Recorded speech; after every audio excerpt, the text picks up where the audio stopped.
mga kababayan, etong si Rapi Tulfo, no?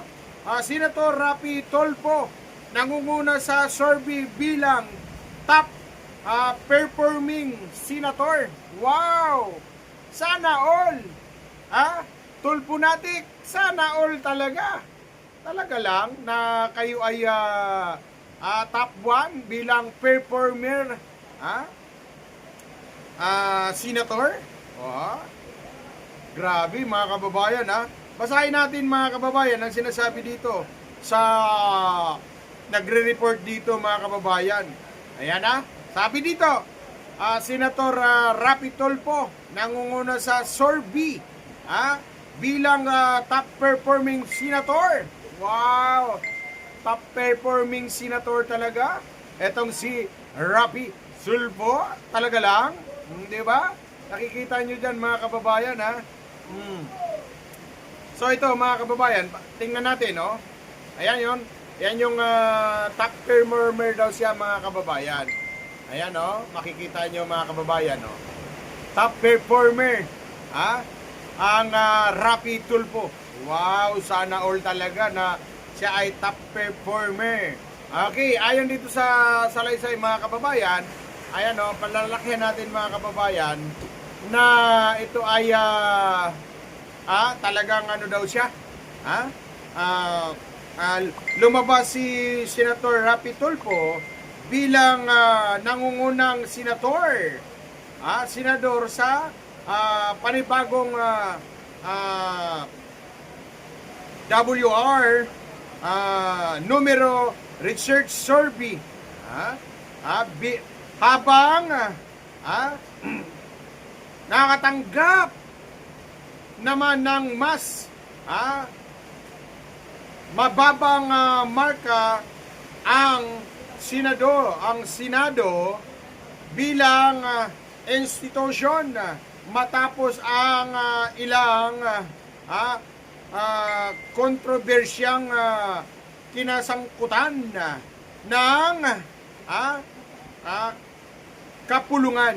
Uy, talaga naman mga kababayan, yan ang sinasabi dito mga kababayan. Talaga lang, talaga nga siya yung top performing senators. Wow, sana all.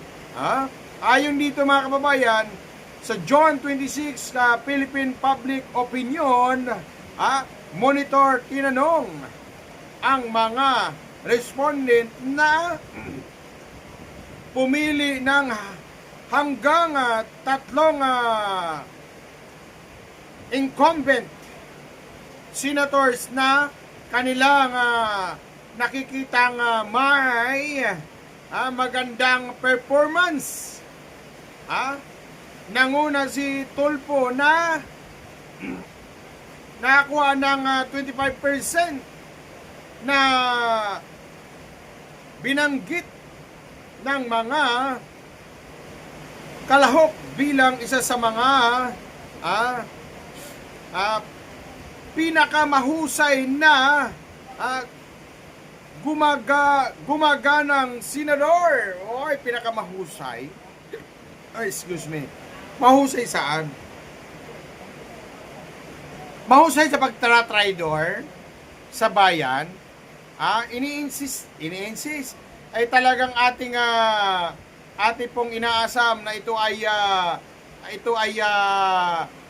manindigan sa katarungan, sa katapatan para sa bayan. Pero hindi po pinagtatakpan nila ngayon ang mga problema, lalong-lalo na ang flood control mga kababayan. Okay? Ayan. Sinundan siya ni dating Senate President Alan Peter Cayetano, 24%, at Robin Padilla, 23%, Bam Aquino, 22%, at Bongo, 19%. Kasama na rin ang top 12, sina Rodante Marcolita, 16%, Pia Cayetano, 14%, Erwin Tulfo, 14%, Bato de la Rosa, 13%. Kiko Pangilinan, 13%. At Rizal Tiveros, 12%. At Lito Lapid, 8% mga kababayan. Wow, sana all naman talaga. Oh. Sigurado ba talaga ito? Di ba? Nakakaloka naman mga kababayan. Naniniwala ba kayo? Nako, taban talaga. Eto mga kababayan, atin yung pag-usapan dito mga kababayan, itong si Senator, ex-senador mga kababayan, nako naman talaga, oh. Si ex-senador mga kababayan, ito na nga sinasabi natin, na talagang nagkukumahok mga kababayan, at binibida pa mga kababayan. Sino ang binibida niya? Aba, talaga naman oh, binibida niya dito. Sino? Ay, si Ngagba mga kababayan, binibida niya. Ay talaga naman oh. Talaga naman bulag ka ba? Manny Pacquiao?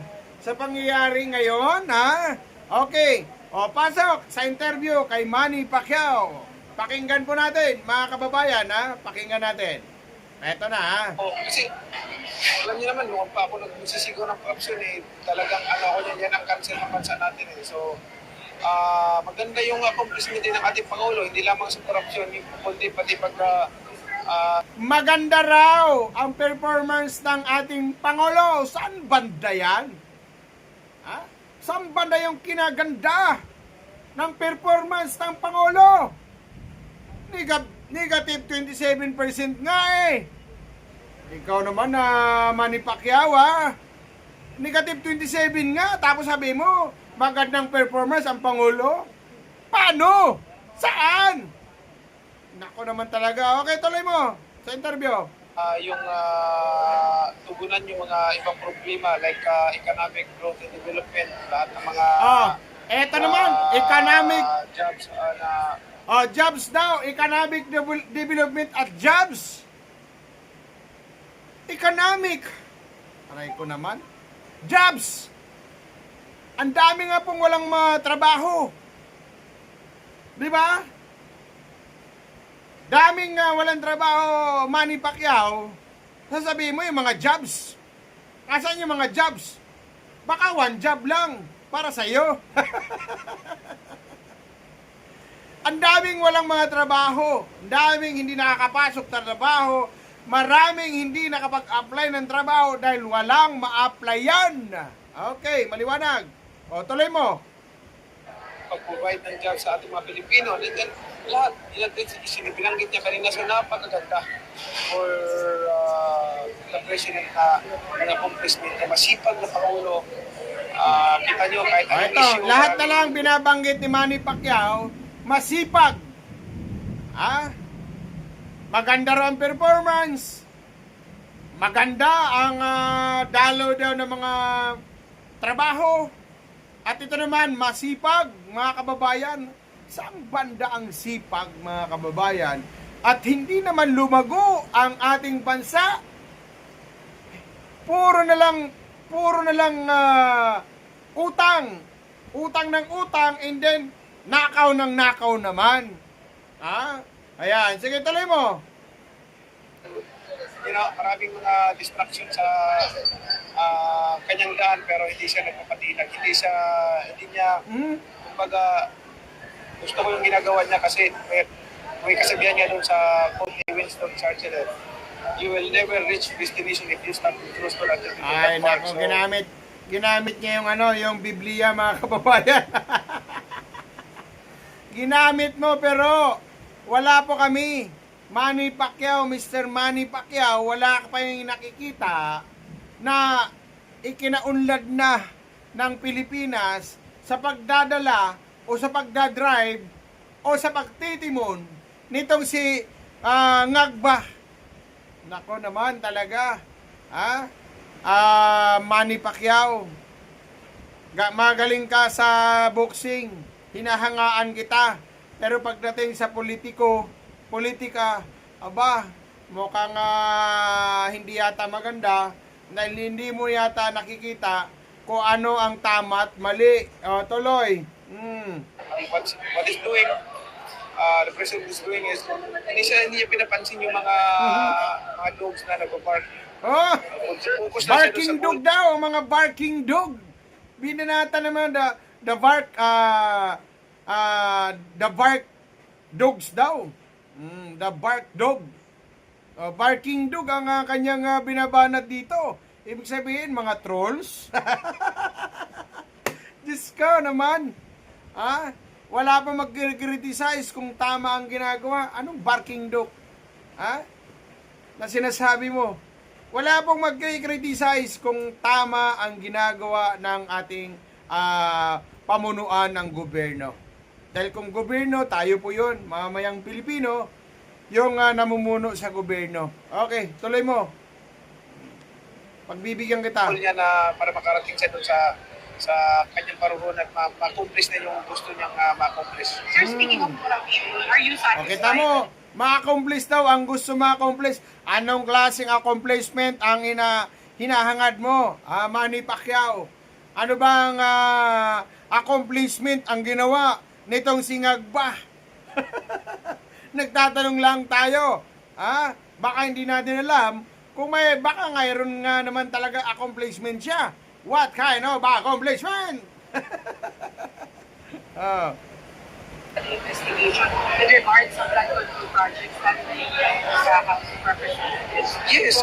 Yes, ongoing naman yung investigasyon. Hindi, huwag tayo magbigay ng conclusion kagad dahil marami yung mga napakulong na at saka ongoing naman yung investigasyon kasi Okay. Manny Pacquiao, yung sinasabi mo na pinagmamalaki mo maraming nakukulong na. Maraming nakukulong. Sino-sino yan? Eto nga ngayon, Manny Pacquiao, si Budots, makakalaya na. Dahil binigyan na ng piyansa. Bakit? Dahil yung anak at ina ay pumirma na laban sa impeachment ni BP Sara. Ano masasabi mo dito? Manny Pacquiao, maraming nakukulong. Si Senator Rodante Marcolita, nakulong. Tama ba? Tingin mo, nagtatanong lang ako, Manny Pacquiao, kung tama ba ang ginawa sa kanya kay Senator Marcolita na kinasuhan ng plunder, pero hindi naman galing sa taong bayan ang pera. Yan ay mga tulong ng kanyang mga kaibigan. Pero bakit kinasuhan ng plunder? Di ba ang plunder dapat yung mga kumulimpat sa kaban ng bayan? Pero yung kumulimpat sa kaban ng bayan, hanggang ngayon, nanatiling, nasa labas pa rin. Hindi pa rin nakakasuhan. Pinag-iisipan pa lamang. Kaya, ang mangyari dyan mga kababayan, salita na lamang. Salita na lamang yung ginagawa nila, nakakasuhan nila si si Martin Romualdez, sorry naman. Okay? Kaya hanggang ngayon, wala pa rin mga kababayan. Pakitang tao lang ba? Pambubudo lang ba ang suna? Ano na? Di ba? Yan, tuloy natin. Demokrasya naman tayo sa bansa natin, dadaan sa paglilitis. May depensa, may prosecution. So, may mga ganun din. So, kailangan idadaan sa proseso din. Pero, at least, may nakakulong na at may nakasuhan at ongoing yung investigasyon ng pagsukol ng korupsyon. Sabi niya, ongoing daw investigasyon. Pero one side po ang investigasyon. Bias, mga kababayan, ng investigasyon. Bakit? I-recall nga natin, kung hindi bias, kung tama, hindi one-sided, bakit si Senator Marcolita nakasuhan na plunder? Okay nga, kung sasabihin mo, Manny Pacquiao, na itong ongoing ang investigation, maging patas, may opensa at saka depensa, wow, sana all talaga. Okay, mga kabayan, kayo na po, mag-judge dan kay Manny Pacquiao kung tama ba ang mga kanyang pinagsasabi dito, mga kababayan. Okay? Thank you so much. Ang inyong lingkod, Kuya Marley PX. I love you guys. Peace bomb! Babos!